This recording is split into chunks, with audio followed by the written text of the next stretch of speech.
Hello, আজকে আমি চলে এসেছি আমার সেই পুরনো স্কুলে যেখান থেকে আমি পড়াশোনা করেছি। আর তোমাদেরকেও দেখাচ্ছি। আজকে আমার টিচারদের সাথে দেখা হয়ে খুব ভালো লাগলো, কারণ যেই টিচাররা আমাকে ছোটোবেলায় পড়িয়েছিল তাদের সাথে আজ অনেক দিন পর দেখা হলো। আমার তো বেশ ভালো লাগছে। আর স্কুল লাইফ বলে কথা, স্কুল লাইফ অনেক ভালো, কারণ এই স্কুল লাইফে আমার অনেক স্মৃতি জড়িয়ে আছে। আর এই হলো আমাদের সেই ক্লাসরুম, যেখানে তো কি বলবো, বলার মতো কিছু নাই। অনেক স্মৃতি আছে যেখানে আমরা পড়াশোনা করতাম, টিচাররা আমাদেরকে পড়াশোনা করাতো এবং এখানে আমরা টিফিন খেতাম, আমরা ফ্রেন্ডদের সাথে খেলা করতাম, আড্ডা দিতাম, সব কিছু করতাম।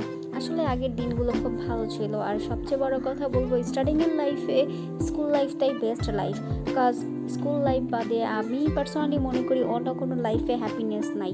যেমন বলতে পারো যে college life, university life, then job life. I think এইগুলো লাইফে কোনো এনজয় নাই। That is to school life the best life. কাজ স্কুল লাইফ তো সবচেয়ে ভালো আছে। এই পর্যন্তই। ভালো থাকবে, সুস্থ থাকবে সবাই।